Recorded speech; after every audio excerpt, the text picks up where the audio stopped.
Brad, talk about that win and just being a part of the first victory here. Just a special day. The Brickyard means so much to all of us as race car drivers and to the sport in general. And it transcends three different forms of auto racing, whether it's IndyCar in the United States, F1 and their history here, and then obviously with stock cars and their initial time here to the current date from '94 on. It transcends into a special victory or a special place to race, I should probably say. I'm glad to be some small part of that with winning the inaugural nationwide race here, and hope I can be a big part of that history by being able to win tomorrow and pull off a double. That would be extremely special to me, and I would really enjoy that. But just a great day and full of some challenges for sure. Trying to beat Kyle Busch was going to be very tough on our own with speed, but my team persevered on pit road, had an excellent pit stop that beat him off pit road and gave us an opportunity to capitalize. And then in traffic it came down to me and making the right moves and catching the right brakes and so forth, and we were able to capitalize. And I think that's what great teams do. They capitalize on opportunity, and we had that today with the 22 Discount Tire Dodge. Well, congratulations, Brad, and you're joined by crew chief. Where'd you come from, Commander? Tell you what. Houdini over there. He is. I was out there kissing the bricks. Is there a hole in that floor you popped out of? Yeah, I did. Crew Chief Jeremy Bullins, talk about just how the team performed out on pit road and obviously was a big part of today's win.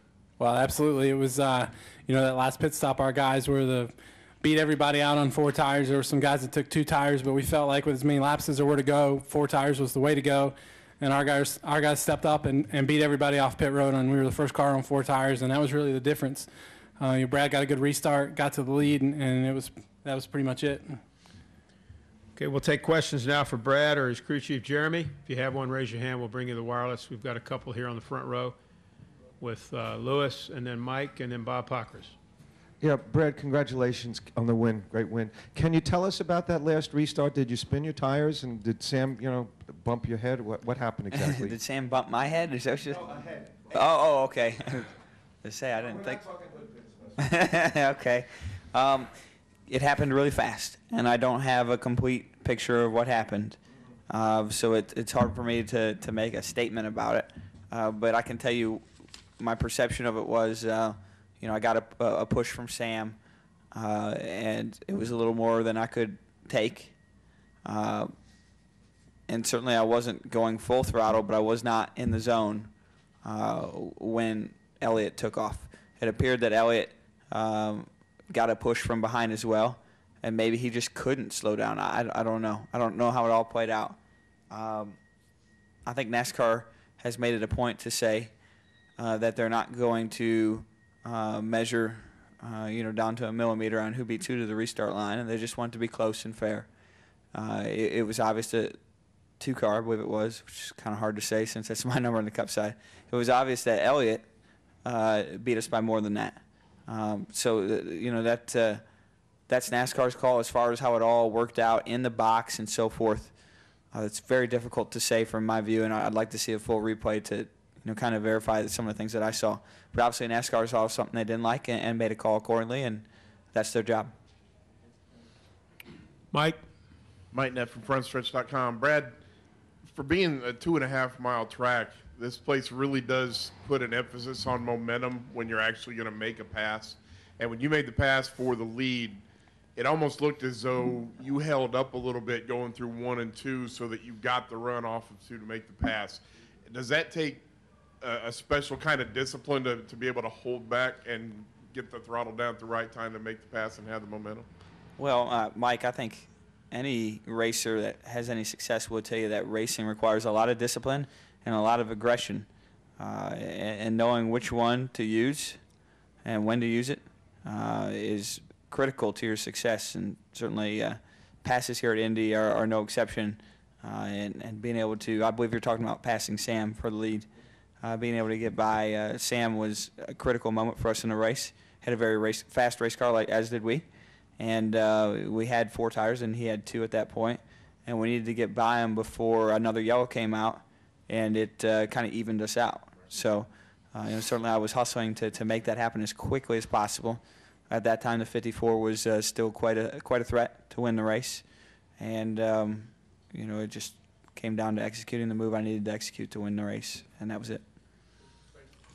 Back in the corner, go ahead, Bob. Bob Pockris, Sporting News. I mean, on that restart, were you thinking, well, they got to penalize Sadler, or were you just like, I don't know what they're going to do, I just need to keep racing? I think my spotter said it best. You got to look forward and keep pushing, because there was no guarantee that there was going to be a reaction, and so I did. I didn't, like I said, I don't have enough. I didn't have enough info to really make a great call on that, on how I felt about it, and not to form a solid opinion. Other questions? Got two more here on the front row. Okay, Philip has one. Go ahead. Yeah, Philip B. Wilson, Indianapolis Star. You get to tease Roger about not being here when you award him with his first NASCAR You're damn victory right I on will. this? I don't know how to answer it any more than that. Other question. I don't know how many wins is it. How many wins is this for him? Did they say it was like his 18? 100th NASCAR? Okay, so this would be a 16th win. I got his one Indy win he wasn't here for. How about that? That's another stat. 100th NASCAR win? 100th win or 100 something. It's 100 something. Right. 100 stock car win? I don't know if that so. counts I ARCA think wins it's, or what. I don't NASCAR. NASCAR. Just win. NASCAR? Okay. Not stock car, 100th NASCAR. NASCAR, first NASCAR at Indy. Because there's some ARCA races in there that I know that kind of messes up the trivia. Just for me? How long do you think it'll take before he finds out? I don't know. I'm not sure. understand Somebody you- said he was still in the air. And, Yeah, I understand he's out of communication. I'm sure there's I have a no bat phone idea. in there You know probably better than I do. You text him? You text him when you get No, he has a way of finding these things out. Yeah. I'm sure there's a bat phone on the plane. Yeah, I'm sure there is too. Go ahead, Dick. Brad, when you were young up in Michigan, did you ever come down to the track as a youngster or anything? The first time I came to the Brickyard, I came just to check out the museum. I think that was 2003. And when you pull through that tunnel, what a special place you've entered. And I can't say that I've had opportunities to race here other than on the Cup side here starting in 2010. But I'm proud of the opportunities we've had and the way we've been able to have some success, especially here today. Lewis, Jeremy, ordinarily it seems to me that if something goes wrong in a pit call, crew chiefs get more blame than they get the credit for the win. So just, how does it feel? You've executed very well the last couple of races with Brad. And, how does that feel for you and for team building when you make calls that result in days like today? Well, we started the year off bringing good cars to the racetrack, and we had some little things go wrong, and we knew if we could ever get it all going together that this is what could happen. And we've kind of gotten on a little roll lately, and it feels good for your work to pay off. And certainly it's good, but it's not just me. I mean, like I said, the whole company. I mean, to finish 1-2 with 2 brand new race cars and great pit crews, and from top to bottom, it was just a great weekend. Mike's got a question right here. Another one for Jeremy. With this being the inaugural race, and obviously the cars are similar to a Cup car, but they're different. What did you pull on from a resource standpoint to set up this initial car when it came off the truck to have it at least be in the ballpark? Well, I was fortunate enough that I've been in the Cup Series for a while now as a race engineer. So, I've been coming here instead of where the Nationwide Series had been racing at ORP. So, my most recent experience was from here.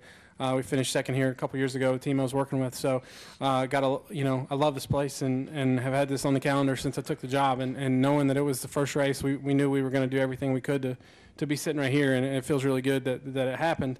It's just one of those things where, no matter what it is, it's still a race car. And, we all sit down and put our heads together and say, okay, what do we think will work for Indy? And that's what we shot for. And today it worked out.